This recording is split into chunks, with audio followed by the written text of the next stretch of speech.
It's funny that he mentioned that about August. So let me just go ahead and tell you, because she would want you to know, she's not here. And I will tell you that may be a source of agitation with her if you see her, because, all right. Jordan asked me about this some time ago. It's been months now, okay? And at the time, I was planning for last week and this week to kind of be nothing, okay? I kind of knew we were going to go into a really busy, sort of hectic summer schedule. And I had sort of planned to maybe be off a little bit. And I was thinking, I'll have time and I'll put this together. And I'll put this little message together and I'll really have it down. I'll have it nailed. And those people will they'll be so glad they came, and they'll be so proud of me. And of course, it hadn't worked out like that. I had a case that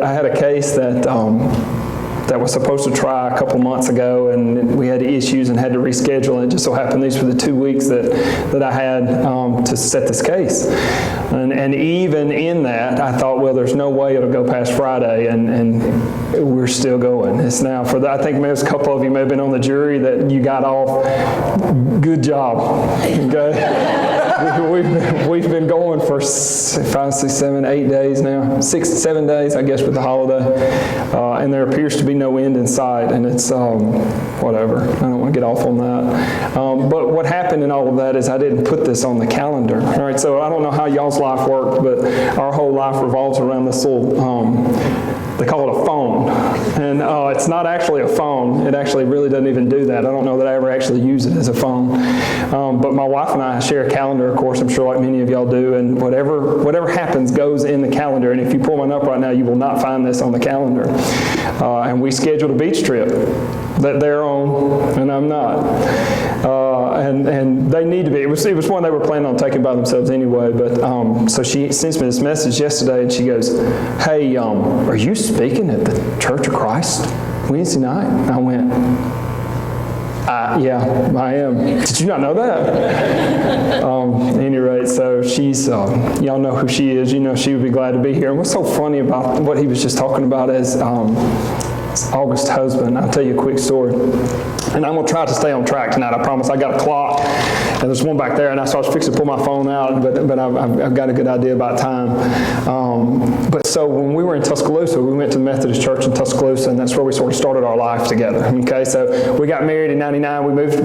I was in law school. She was just finishing school, and so we started our lives together. And of course, I grew up in the Baptist church next door. And as it turned out, one of our old pastors, Bruce Chesser, was the pastor at Calvary Baptist Church in downtown Tuscaloosa, and off we went. So we go, and we're there for a couple of weeks. August really likes him. He's a fiery sort of somebody. She really likes him, so we go down to meet him, and we start talking about maybe joining the church, and he explains to her at that point that and we're going to talk a little bit about traditions, but her baptism was not appropriate for the Baptist church, and that if she wanted to be a part of the Baptist church, she was going to have to be rebaptized. And she explained to me real quick that we were not doing that her baptism was good. And I learned really quickly at that point the importance of traditions and things that you hold dear. And so as I have found, I capitulated in that moment, and as I've capitulated many times in our marriage, and we wound up at the Methodist church. Now, I will tell you, when we started at the Methodist church, there was a man that was the pastor there at the time, and I forget that I'm on the camera, okay, so I'll be cautious about some of the things I say. But there was a man that was there, and he talked like this, and it was very formal, and people stood up and they sat down, and there were candles, and there was all this very, very, very traditional church, which I was not used to. And I can remember telling August, I was like, look, we don't have to go to Calvary, but now we ain't going here. Well, as it turns out, the good and bad of the Methodist church is the itinerant system rotates pastors around. Well, as it turns out, that was his last Sunday. And a man by the name of Ken Dunman showed up at that church. And Ken, if you don't know, has been at our church for the last several years, sort of guiding us through a transition period at the Methodist church. And Ken ended up staying there for 21 years, which is very unusual. But he became a life coach for me in August. We were young married when we got there, and he saw us through all of our ups and downs and good times and bad times, and baptized my daughter. And, we have all of my memories, or a lot of my memories with the church have to do with him. And he's been a great friend since then, a great source of counsel. He and I became very friends. He fancied himself a lawyer. I fancied myself a preacher, so we became fast friends. And that has continued to today. And he's leaving in a couple of weeks, and I have so enjoyed my time with him over the last several, years now at this point.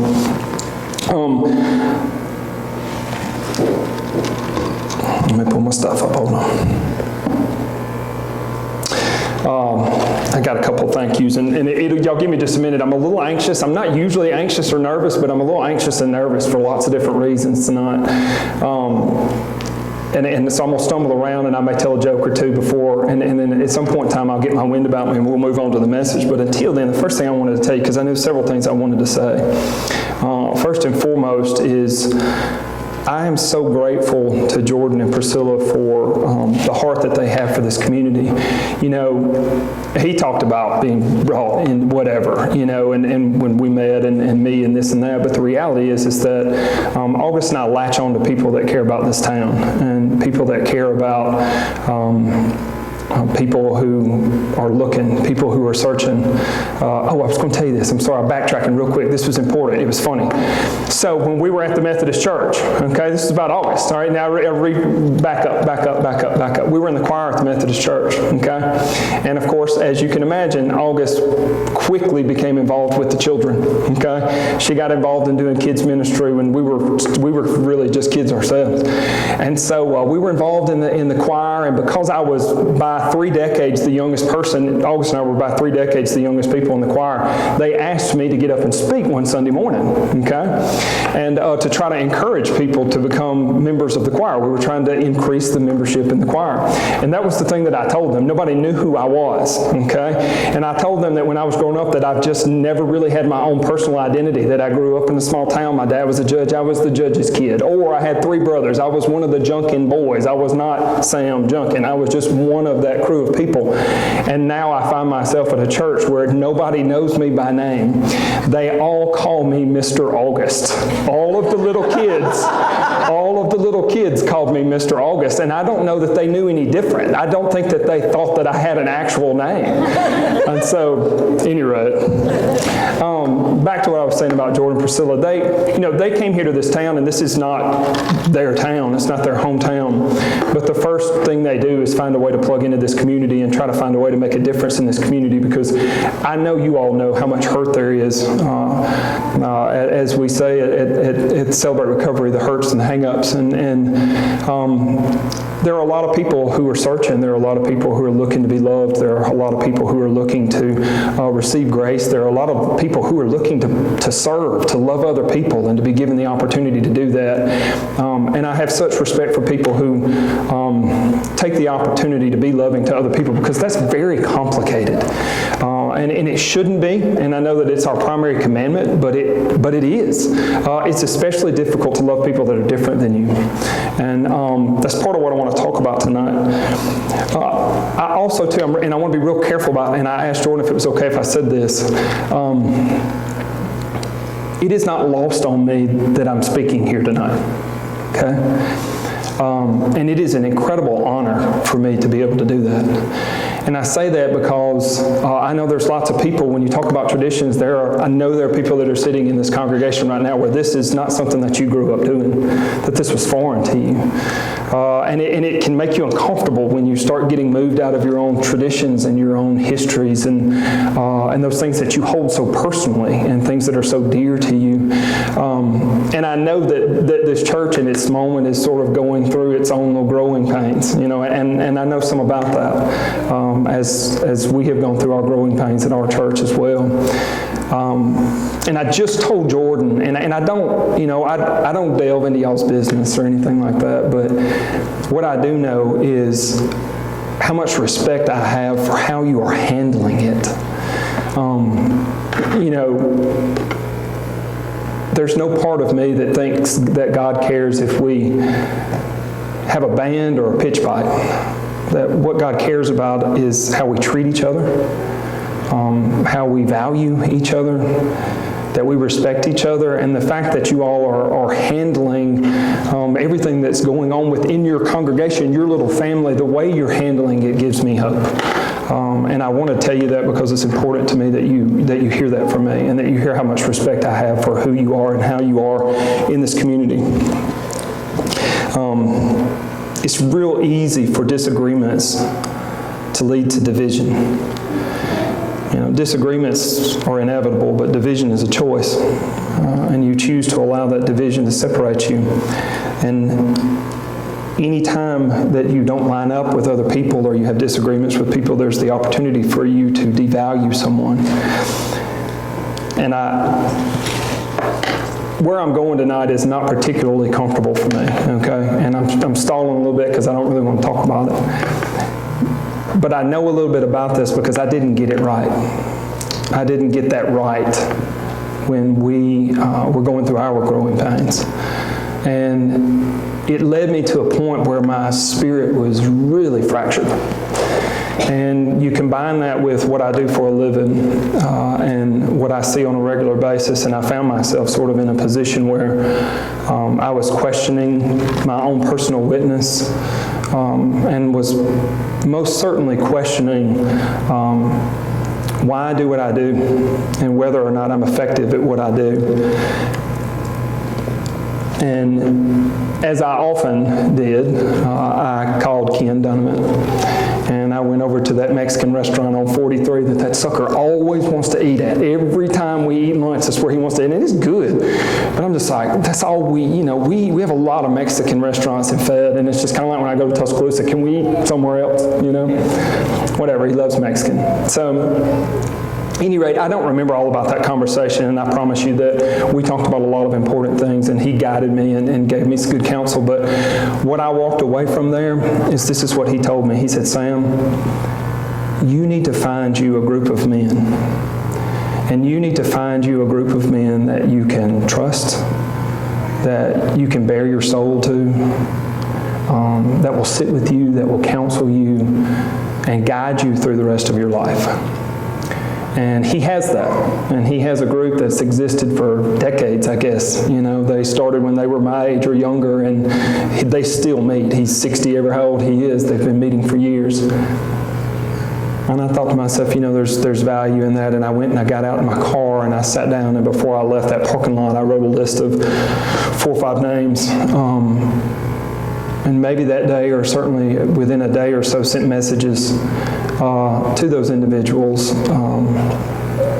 And we started what we call the accountability group.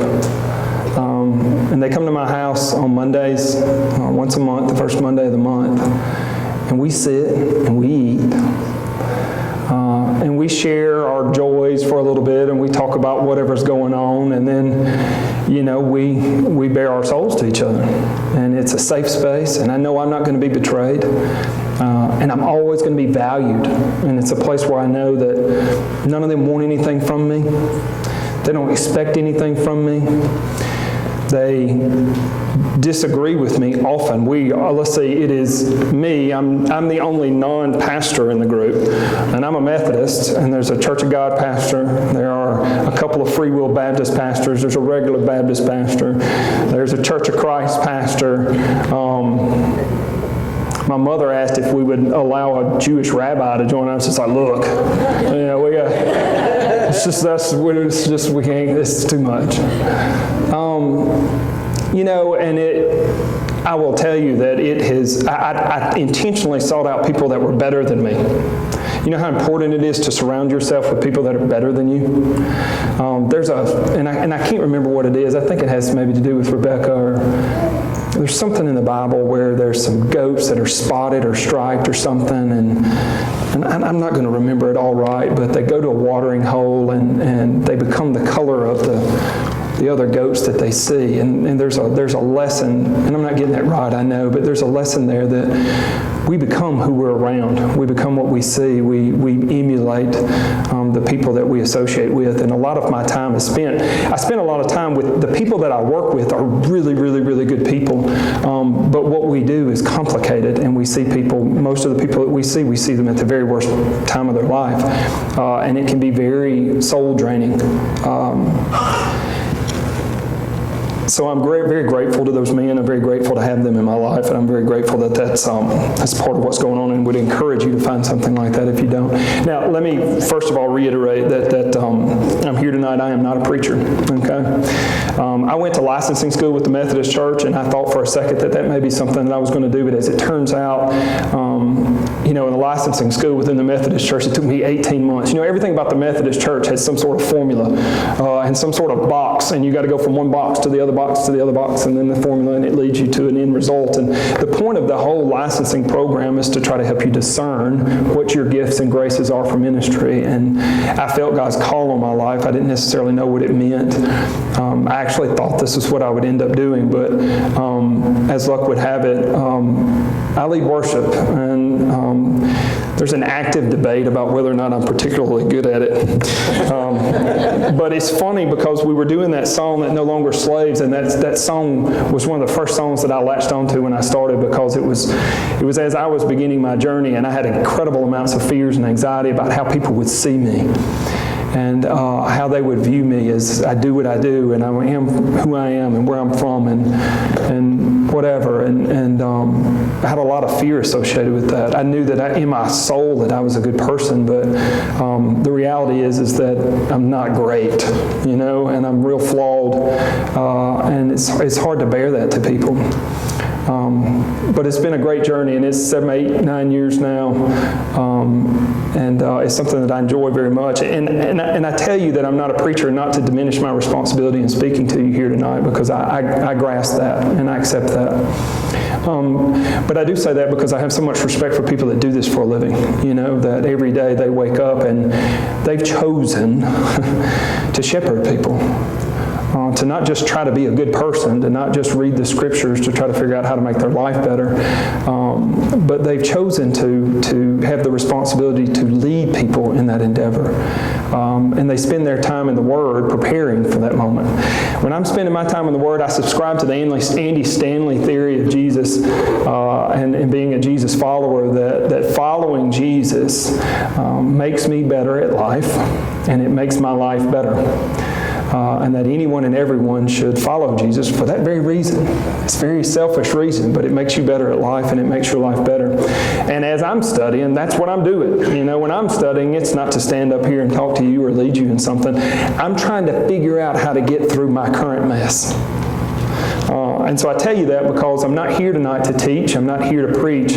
I'm here to let you into and give you a window into a mess that I'm trying really hard to get cleaned up in my soul and in my spirit. And God has given me some guidance about that, and my hope is that maybe it resonates with somebody here who's in the same place, or maybe you will be at some point in time, and you can call me. Now, I love this thought process. I love that picture too, and if it's okay, I'm probably going to get it from you, because it's really hard to find pictures that will, expand to that size without getting blurry. I steal stuff from Google all the time, and I know I've got some sort of issue with that probably, but usually when they blow up like that, but I'm going to get that from you because I've got an idea of something I want to use. But I love this idea of bringing people in to talk about encounters with Christ, because that's what changes all of our lives. It's not just 15 encounters in the Bible that made it into the Bible that people read and use to hopefully have some sort of meaning in their life, but it's your encounter. That's what changes who you are. And so I love that I got the adulterous woman. Now, here's the thing about me is I still think I'm funny. Most of the people in my life have sort of pointed out to me that I'm not as funny as I think I am, but I still like to think I'm funny, and what's bad about it is typically the stuff that I think is funny is really inappropriate, okay? So when I got this adulterous woman, there was some question about whether or not I was mature enough to handle this particular topic, and it's sort of on point, because I went into the gas board to pay my bill, and Sweet Jill sitting back there looked at me and asked me, she said, said, so is this something I can bring my kids to? And I was just like, really? It's that bad? What I want to talk about tonight is not about casting stones. Usually when we read through this passage, we think about casting stones, to evaluate your own life. What I want to talk about is the concept of value. I want to talk specifically about how we value other people, and specifically how we value people that we see as lost or unrighteous, and how God values them. John 8, 2 through 11 is the story, and it says, at dawn he appeared again in the temple courts, where all the people gathered around him, and he sat down to teach them. The teachers of the law and the Pharisees brought in a woman caught in adultery. They made her stand before the group and said to Jesus, Teacher, this woman was caught in the act of adultery. In the law of Moses commanded us to stone such a woman. Now what do you say? And they were using this as a trap in order to have a basis for accusing him. But Jesus bent down and started to write on the ground with his finger. When they kept on questioning him, he straightened up and said to them, Let any one of you who is without sin be the first to throw a stone at her. Again, he stooped down and wrote on the ground. At this, those who heard began to go away one at a time, the older ones first, until only Jesus was left, with the woman still standing there. Jesus straightened up and he asked her, Woman, where are they? Has no one condemned you? No one, sir, she said. Then neither do I condemn you, Jesus declared. Go now and leave your life of sin. Y'all join me in prayer. God, as always, we're so grateful to be here. We're so grateful to be in your home. I'm thankful for the people that are surrounded with me tonight, those that have come here just to be in fellowship with others who call ourselves Jesus followers and people of faith. I just pray, God, now that you help me to sort of calm my spirit, you calm my spirit, and give me the courage to speak the words that you placed on my heart. In your Son Jesus' name, amen.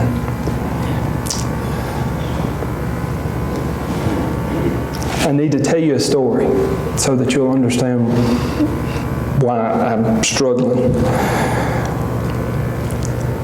Back in February of 2015, there was a man by the name of Brandon Sykes. And Mr. Sykes, early one morning, got up and busted a window out of his child's mother's home. And he went into her home, and in the early morning hours, he brutally murdered her in front of her child. And after that, he disposed of her body such that it's never been found to this day. Now, he was later indicted and charged with capital murder, with robbery, theft, and kidnapping, I think it was. And at the time, as you may or may not know, capital murder carries with it either one of two options, life in prison without parole or the death penalty. Now, I took this job knowing that that may be something that was going to be a part of my life at some point in time. And specifically, when I took this job, this case already existed. I inherited this case, and at the time, it was the only case I had that was a capital murder case it was the only capital murder case that we had. I think we currently have 11. If you know me, and most of you don't know this about me, I am very soft.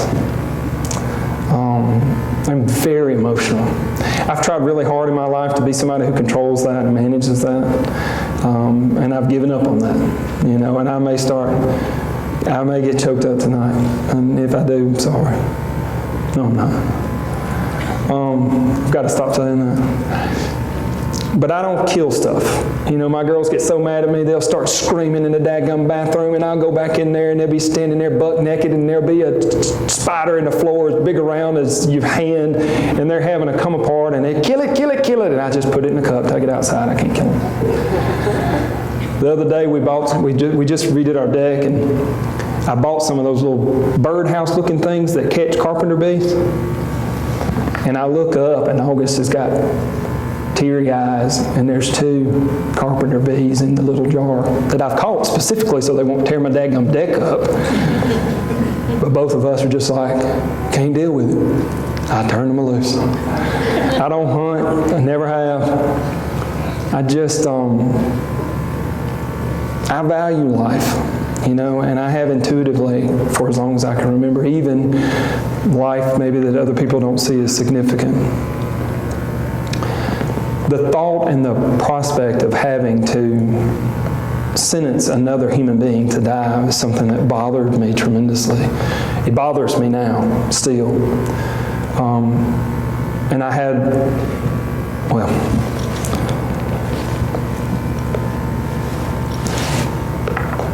I knew that it was coming, and so I started asking God for some guidance about what to do and how to manage that. And it's funny because God speaks to me in ways that are different than I think maybe He speaks to other people. And I wonder whether or not, that's just how God works from the standpoint of, I think some people feel like they hear Him intuitively, like audibly. I've never heard God audibly, but I do see or hear Him speaking to me through other people, through other circumstances, and strangely enough, in this particular set of circumstances, through Tinkerbell. Now, let me give you a little context before you think I'm completely nutty.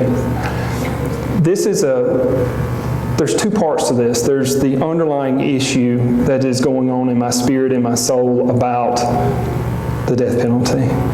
But there's a completely different conversation that I'm having with myself about value and valuing people that are different than me and how to treat people that come in front of me.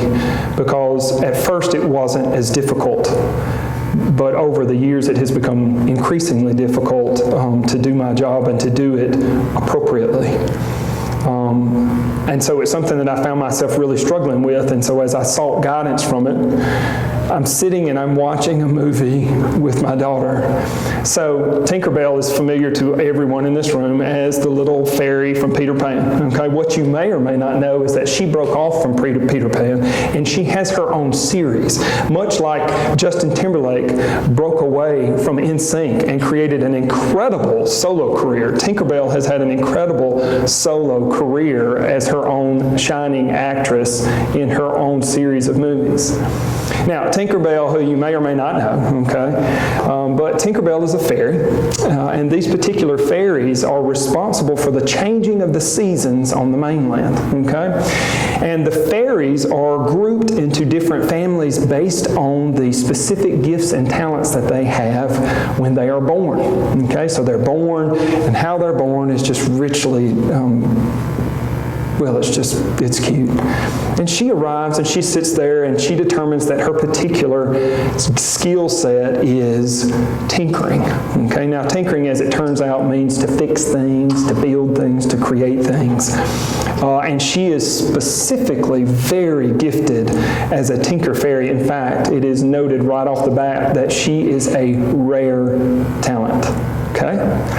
Now, Tinkerbell, as most people who are gifted, is not particularly interested in her gift. She is much more interested in everybody else's gift. And the reason is because the other fairies actually get to go to the mainland and they get to participate in the changing of the seasons, So you've got light fairies and animal fairies and water fairies, and all of them go to the mainland in the fall, in the winter, in the spring, in the summer, and they help usher in the new season. The Tinker Fairies create all of the tools that are used by those fairies to help the seasons change. The little contraptions that catch the rainbows so that in the springtime they can spread the rainbows. Little guns that shoot the dots on the backs of ladybugs so that they can be red and black spotted. Of course, incredibly valuable to the project, but it is not something that she saw as being particularly interesting, and so she immediately starts trying to change who she is. She decides she wants to be an animal fairy or a light fairy or anything that allows her to go to the mainland. Well, of course, every time she tries to be something she's not, it ends in disaster, And eventually she comes to terms with who she is. And that's, of course, the moral of the story, but for me, there's a side story. She is particularly enamored by lost things. And as she flies around and she's trying to figure out who she is and how she fits in and manage her frustration about why she's not getting to do what she wants to do, as she's flying along, she will find these things on the beach that wash up. And she collects them all, and it's just random things that don't make any sense together. And they're called lost things, and lost things have absolutely no value to any of the other fairies, be it Tinker Fairies or not. Well, she starts collecting them, and nobody understands why she's collecting all of these lost things. And I wrote this down because I didn't want to mess this up. But they're things people that have forgotten about, things that are broken and no longer have value. None of the other fairies are able to appreciate the worth of lost things, but she is fascinated by them, by their stories and their history. Not only what they were, but what they could be. And she collects them, she studies them, and she tries to determine their purpose. Some of them she uses to create something entirely new. Others she simply restores them to how they were originally created and returns them to where they belong. Now, I ended that movie. I've seen that movie 127 times, I think. Laura could tell you how many times we've watched it, but it's one of her favorites. And I ended that movie, and I was profoundly struck by at least the question that I was trying to answer in my own life. And I was struggling with it, but I didn't necessarily know the question. And before you can solve a problem, you've got to know what the actual problem is. And God pointed out the problem to me was, Sam, how are you valuing lost things? A couple of days before I was set to sentence Mr. Sykes, Andy Stanley, and I don't just listen to Andy Stanley, I've said it 2 or 3 times, but I think it's sort of relevant to what we're doing here, and I really like him. He's a great teacher. But he had this sermon series called Rebranding. And as it turns out, he was sort of talking about this concept. And he said, what if we stopped seeing people as bad and good, but instead saw them as lost and found? And in fact, history in the Bible, there's a word called apalume, and some of you may know it. And it's used throughout the Bible wherever the term lost or the concept of being lost is discussed in any of the scriptures. The word apalume is there. And what's interesting about that word is that in most of the original text, it's found in the most famous foundational scripture that God so loved the world that He sent His only Son. And whosoever believes in Him shall not be lost to God. And he pointed out, what if we started seeing people as lost and found? And how would that help us learn to value people differently? Now, the story itself, the story of the adulterous woman, I found, and I was unaware of this, but I always like to try to do my research on this sort of stuff, and it's fascinating because there's not... in most of what people consider to be the most reliable accounts of the scriptures, if you go all the way back to the original manuscripts, a lot of them do not include this story. And it's sort of interesting from the standpoint to determine there was some question about whether or not is it an actual story that occurred? Is it a factual account of actual events, or is it just a story that was handed down from time to time? And the determination was made that nobody really knew at that point whether or not, when they were determining which books get into the Bible and which stories got into the Bible, that nobody knew at that point whether or not it was real or not, because none of them were there at that point. But they made a decision that it was so significant that it needed to be included either way. And if you think about it, it is one of the foundational principles that we have established as part of our society, that we don't judge other human beings, or you shouldn't judge other. We do, but you should be cautious in judging other human beings and be careful about casting and throwing the first stone. In fact, people who don't even consider themselves to be Jesus followers or people of faith all know that story, and they all try to live by that value system of not casting stones. Now, I will also tell you as a side note that if you've never taken the time to study the history of the Bible and how the Bible came to be, and the incredible effort that went to protect the original gospel stories, that the incredible effort that went to pull this storybook, this Bible together, it is an incredible exercise in faith. And I will tell you that the history of the Bible and how the Bible came to be has been one of the best exercises, the best studies that I've ever done as far as increasing my faith in the belief that what I follow is true and that it's real, and that what I believe in my spirit and the hope that I have for human beings and the hope that I have for what happens to us when we pass away is real and it's true. And as a result of that, we should be shaping every moment of our lives around that truth.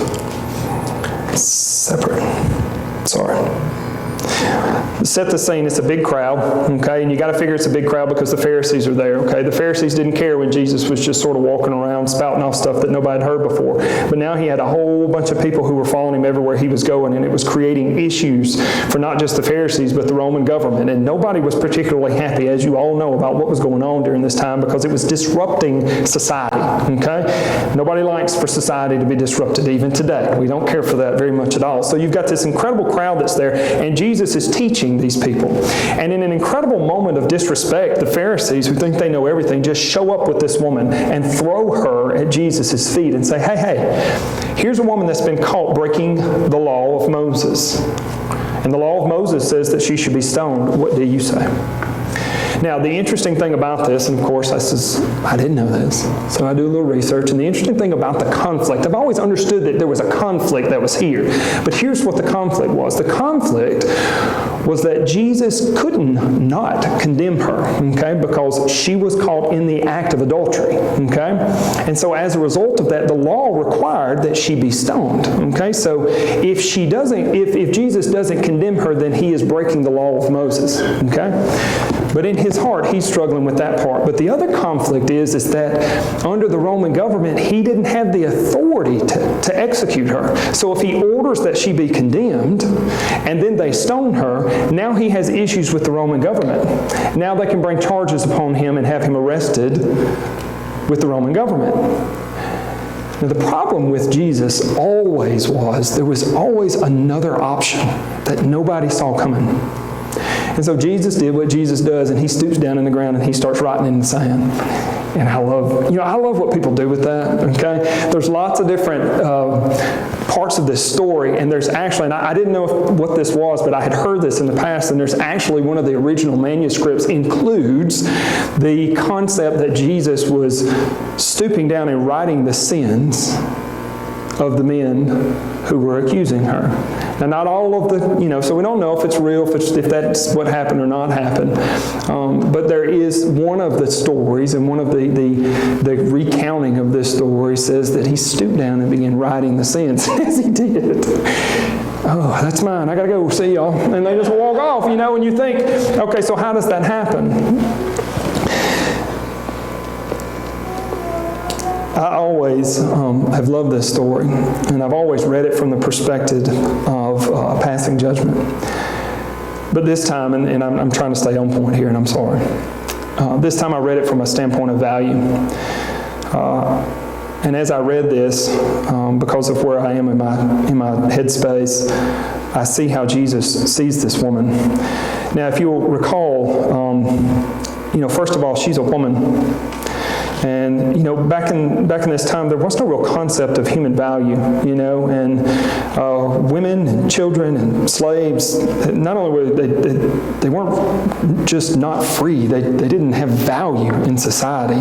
The only value that she had in society was attached to her husband, who she's embarrassed, who she's betrayed publicly. So this woman is standing in front of Jesus, and she has no value in their society, no value in their world. And not only that, she's lost. I mean, there's no doubt she's living in sin, and she does not appear to be repentant at all. She's not looking for redemption, mercy, or forgiveness. In fact, there's nothing that indicates that she even knows who Jesus is or why she's in front of him. She is lost, but not to Jesus. He sees her. He doesn't dismiss her. He doesn't condemn her. In fact, if he does anything, I think about how different this story would have been if he'd have just written in the sand, and when all the men who were casting stones, they could have just ended it there as they walked away. But he didn't. He spoke to her. And I can see him looking her in the eyes and saying, where are your judges? Where are your people who are condemning you? And they've all left. And so not only does he validate her, and not only does he see her as a person, not only does he acknowledge that she has value because she was created in his image, but then he gives her a task. He gives her a goal. He gives her a purpose, and he says, go forth and sin no more. Go be an example to the people that you're around. Let them see the light that you've received from me and go and spread it to other people. And not only does he give her a purpose, but he gives her an incredible place in history. This woman who has no value, this woman who has no value in their society, has been talked about every day since. She shaped our justice system. She shaped everything that we consider to be true as far as worth and value of other people. Only Jesus can do that. As I read this, I wonder, how do I fit into this story? You know, as you read parables, you're supposed to figure out who you are in the story. And as much as I would love to say, and I appreciate Jordan being so kind and talking about how I'm a person of grace or mercy, I don't see myself as Jesus in this story. I'm definitely a Pharisee. And I say that not in tongue-in-cheek. I say that not as a joke, but I mean, in my life, I pass judgment on people all day long. People come in front of me that have committed all sorts of crimes. Some of them are what we would consider to be insignificant crimes, victimless crimes that hadn't really hurt anybody, but they broke our law, and they are in front of me to be punished. Some of them have committed crimes that had unintended results and consequences. They committed this crime, and this is what they anticipated happening, but something a lot worse happened. And then there are some times where people come in front of me where they intended the act, and they intended the consequence, and it is unspeakable. And even though people stand in front of me to be judged, I never want them to feel judged. And even though I'm there to pass judgment and I have the authority to punish, I never want people that are in front of me to feel less than who God believes them to be. And I will tell you that when I first started, it was a lot easier. And I try to be that person. I try to be a light. I try to be and recognize that when these people are standing in front of me or sitting in front of me, as the case may be, that I may be the last person they see. I may be the last glimmer of hope before they go to a place that is not particularly filled with hope. And I will tell you that when I first started, it was a lot easier, and I had this sort of belief that everybody that came in front of me, that they all say they're going to change, okay? Everybody says, this is my last time here, Judge. You ain't got to worry about me. You're never going to see me again. If I've been told that once, I've been told that 227,365 times. And I believe that when they say that, they believe that in their heart, you know? And I believed it to begin with. I can remember thinking to myself, I'll never see that person again. Good for them. You know, this is their day. You know, they have done a 180-degree turn. Or I will tell you, my favorite thing that I think's ever been said in front of me is this woman that came down from Chicago at a sentencing hearing for her grandson. She had driven all the way from Chicago, and she strutted in and had on sunglasses and a big old hat. She got up on the stand, and she goes, yeah, my boy, he's doing good. He's done made a 367-degree turn in his life. And I thought, okay, well, so he was good, and he was bad, and he's good again, and now he's headed back towards bad. I mean, he's... Anyway, I believe that they'd never be back in front of me. I believe that everybody that went to rehab was ready, and that they would be cured of their ailments. I believe that everyone that went to drug court would graduate, and that I'd never see them again. I'd get to dismiss their case, and they'd pay their fines, and off they'd go, and this would just be a part of their past and not a part of their future. And for the people that I had to send to prison for whatever reason, I believed in my heart that it was a place to be restored, that they would be rehabilitated. They would go back down there, and then when they returned after their time was served, they would have learned from their mistakes. They would have done programs that made them better, that made them see the things that were keeping them from being able to be productive, and that they would come back with a story. That everybody would end up like my new neighbor, Floyd Rogers. As it turns out, they often, more times than not, do come back to court. Usually when they do now, they're high, which is a concept I've never understood. Coming to court high. They do go to rehab, and rehabs are great, especially faith-based rehabs, and they save lives. They absolutely do. But most of the people that come in front of me, unfortunately, are asking to go to rehab because they don't want to go to jail. And they're not ready. And they go to rehab, and they're there for a very short period of time, and then they go. And by the time they get back in front of me, they're worse off than they were before they left. And the consequences are greater. And drug court is fantastic. It's great. It's the best program we have. But the reality is that there is an incredible power of addiction that drugs have over people. And it is a very, very, very difficult line to cut.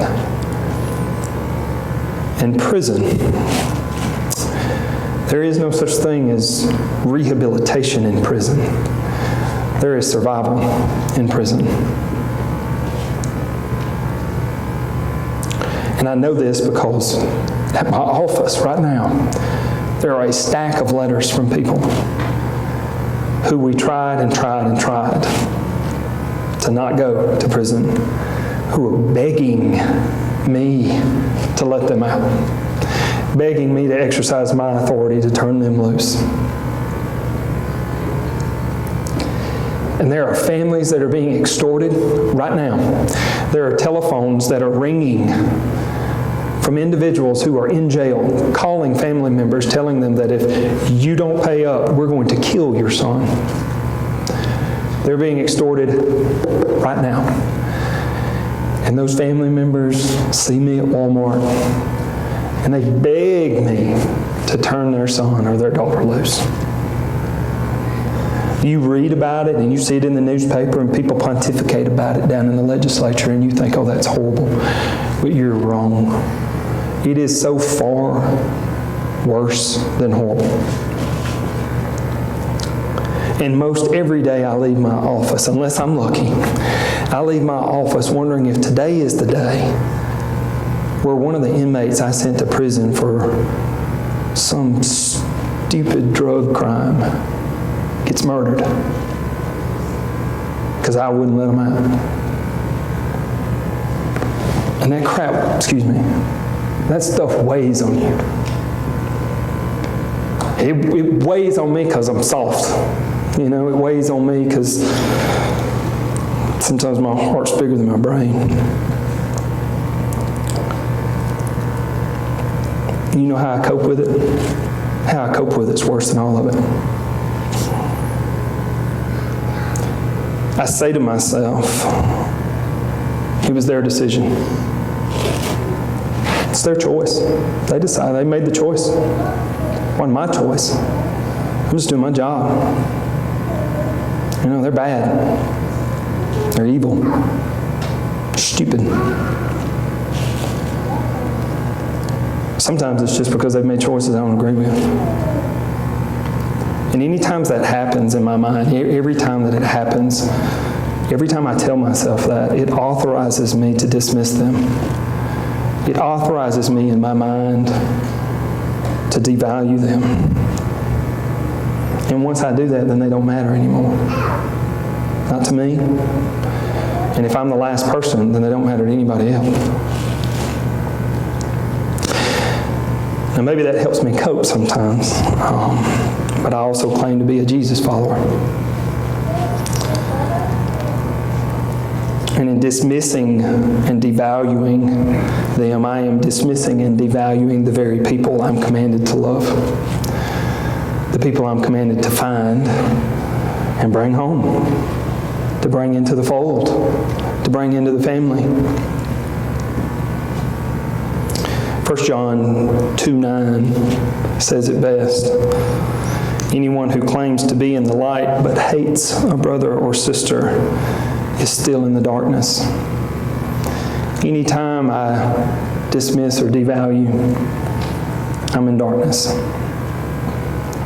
And I hate that about myself. I hate it so profoundly because it's not who I am. It's not who I believe I am in my soul. But it's the reality of who I am sometimes. And so I find this law at work. Although I want to do good, evil is right there with me. For in my inner being I delight in God's law, but I see another law at work in me, waging a war against the law of my mind and making me a prisoner of the law of sin at work within me. What a wretched man I am. Maybe you can relate. Maybe there's some part of you that allows you to devalue or dismiss other people who maybe haven't made the same choices as you, who look differently, who talk differently, who vote differently. If you can relate, then what should you do? If you're a Jesus follower, you can't have this knowledge and not do anything with it. You have to lay it before Him and let Him deal with you however He sees fit. Now that's where I am. How does God value lost people? How does God value lost things? You know, the great thing about the Bible is like whatever question you have, there's typically like an on-point answer. Okay, so if you find yourself wondering, how does God value lost things? There is an entire chapter related to the topic. And you know the chapter. It's Luke 15. And it reads as follows. Now the tax collector and sinners were all gathering around to hear Jesus, but the Pharisees and the teachers of the law muttered, "This man welcomes sinners and eats with them."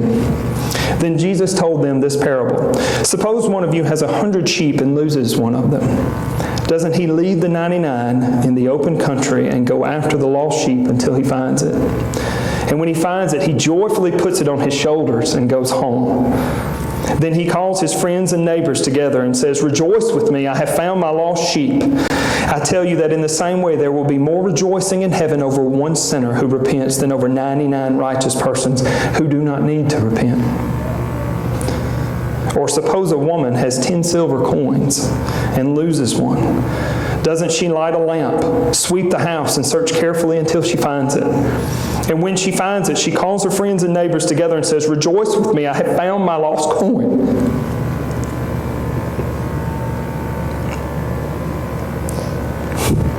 In the same way, I tell you, there is rejoicing in the presence of angels of God over the sinner who repents. And it ends with the parable of the lost son.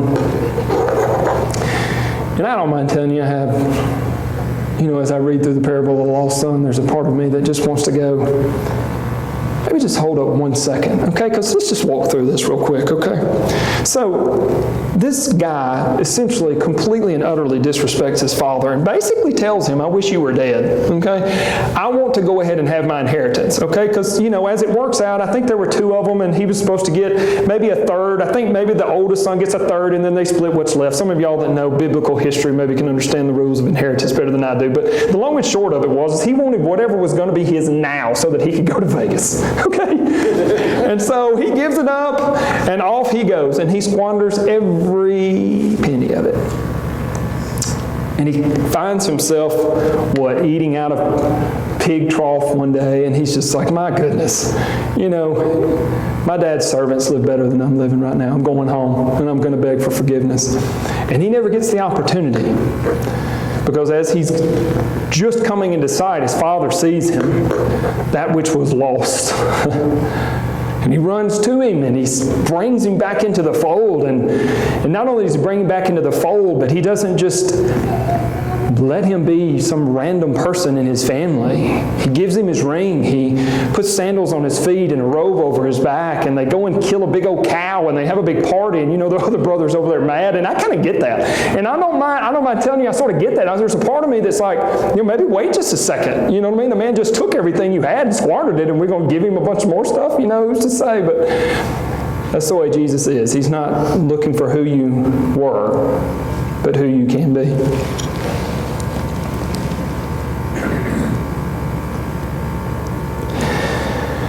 So on the day of sentencing, you've probably figured out now that I spent a lot of time drafting and redrafting what I was going to say. Because in my mind, what I had to say to him was important. And it was. And I wanted it to be meaningful to him. That it was something that he kept. And so I went over it and over it. I essentially had it memorized the morning that I did it, and I wouldn't let anybody speak. I didn't let anybody talk. I just needed to get through it. And it's funny because the only thing I remember saying is this, that in this moment, the world views us very differently. But in the eyes of God, we are exactly the same. Sinners in need of grace. Remember, the reason I remember that is not because it was profound for him. I don't know if it was or if it wasn't. I don't know if he remembers a word I said or if he cares. The reason I remember it is because I didn't say it for him. I said it for me.